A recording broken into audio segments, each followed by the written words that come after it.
Hello, everyone. My name is Preston, and I'll be guiding you through our Foundations of Fitness webinar today. Just a little about me. I'm a dad, a master scuba diver, and probably also a master nerd, but that's up for debate. I have a bachelor's in exercise science, and I am a certified exercise physiologist and have obtained the Exercise is Medicine credential. The outline of our webinar today will be a quick overview of the 5 foundational motions with a little bit of explanation on each. Then we'll break down some of the specific benefits of each area with a little overview of resistance training benefits in general. Finally, we'll wrap up with some broad strokes over how to develop your own workout program and build out something that is a solid foundation for your exercise programming or journey. So our 5 foundational motions are push, pull, squat, hinge, and carry. Starting with our upper body, we have push and pull. Upper body exercises are much easier to visualize without advanced anatomical knowledge. If you're pushing something, you're probably doing a traditional push exercise, working your chest, triceps, shoulders, and other tertiary muscles. Similarly, when you pull something, the same assumption will be applied to a pull exercise, working your lats, traps, rhomboids, biceps, and all the other back muscles. Alternatively, you can think of back and biceps as being pull with chest and triceps as being push. Whichever way you want to think about it, push and pull are your primary upper body motions. Moving down to the lower body, we have squat and hinge. Starting with squat, you can think of or assume that any traditional squat motion would fall into this category. Building on that, things that primarily work your quad muscles or the front of your thigh would be along the same lines, and you would want to place them into that squat category for the sake of building out your workouts. Moving on to hinge.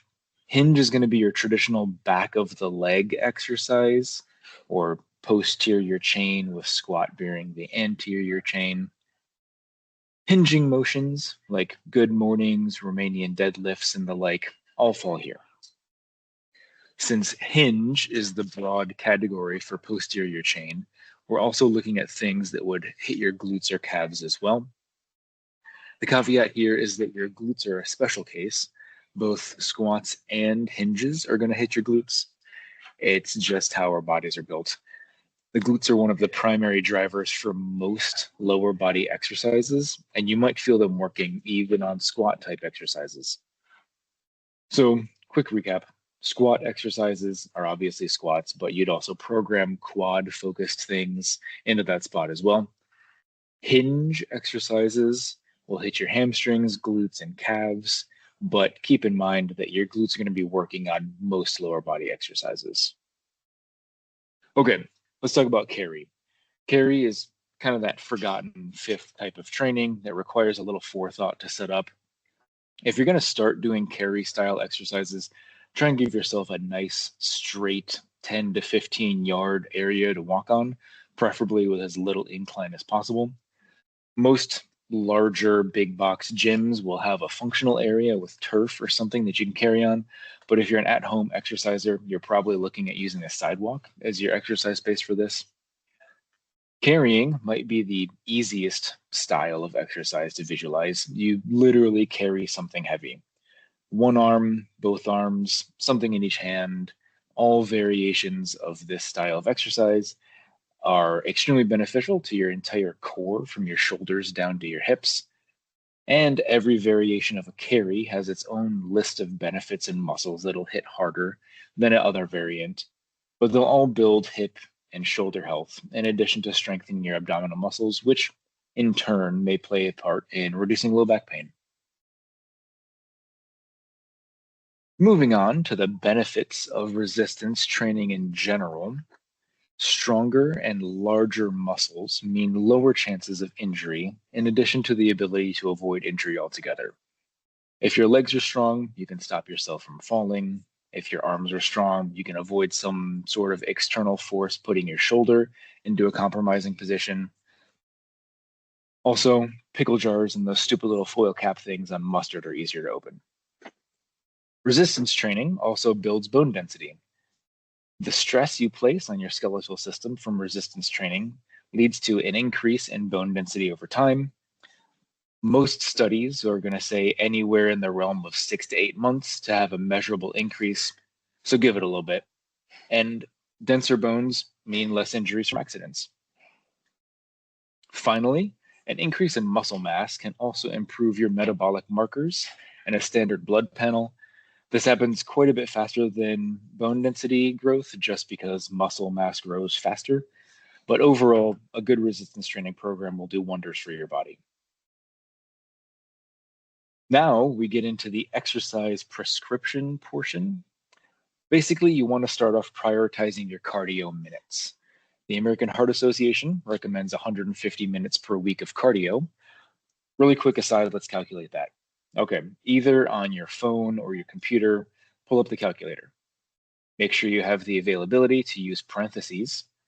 Now, small pause for finding that option on your phone. Okay, let's calculate a general estimate for quote unquote cardio for you. We will start with 208 minus, open parentheses, 0.7 times your age, and then close parentheses. That number is a general estimate of your maximum heart rate.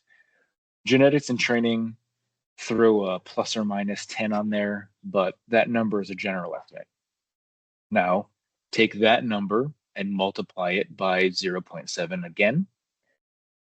This new number is your estimated heart rate for cardio. It'll be a little higher than a quick walk, but much lower than you'd initially think. If you're starting fresh without any sort of training or from a sedentary lifestyle, take the next 2-ish months to build up to 150 minutes. Really, the only stipulation here is that you get your 150 minutes in 3 or more sessions. So try not to do 2 hour-and-a-half long runs or do a 3-hour bike ride and call it the week. Okay, circling back around to recommendations for strength training. 5 sets per muscle group per week has been shown to maintain mass and stave off age-related muscle wasting. So that could be 5 sets of the same exercise or 3 of one thing and 2 of another. Basically, choose your own adventure here, but make sure that you're getting at minimum 5 sets of work per muscle group per week. For the purposes of this introductory webinar, think 5 sets each week of push, pull, squat, hinge, and if you can manage it, carry. The range of 10 to 20 sets per week will be used more by those looking to really grow their muscle mass quicker. It's generally recommended to keep the total number of sets under 20 per week for each muscle. When you're building out your plan, try and superset your exercises together, not only to save time, but to increase your metabolic conditioning as well, and possibly even rack up some additional cardio minutes. A superset is when you perform one exercise and then immediately move to a second one that works a completely separate part of the body. What I've seen the best results with on myself and with all of my clients over the years is superset diagonally across your body. So if you think of yourself in silhouette or portrait view from the side, if you're starting with squat, a quick side note, always start with legs and then move to upper body. If you're starting with squat, that will primarily be focused on the front of your lower body. So we go diagonal from that and end at the back of the upper body, which would be a pull exercise. It's the same way the other way as well. Pair the back of your legs with the front of your upper body or hinge with push. When doing your resistance training, try and keep your sessions to an hour or less. This is just going to make sure that we're focusing on conditioning the muscle and not necessarily moving into a metabolic conditioning program just yet. When you superset like this, you can exercise your entire body in 2 days of strength training, which just so happens to be the recommended minimum. Start with working towards that 150 minutes of cardio, then build in your resistance training days. Working on one habit at a time will help you stick with it. Please feel free to reach out to any of your fitness center staff if you'd like more personalized tips or information. But thank you so much for joining me today, and I hope the rest of your day is great.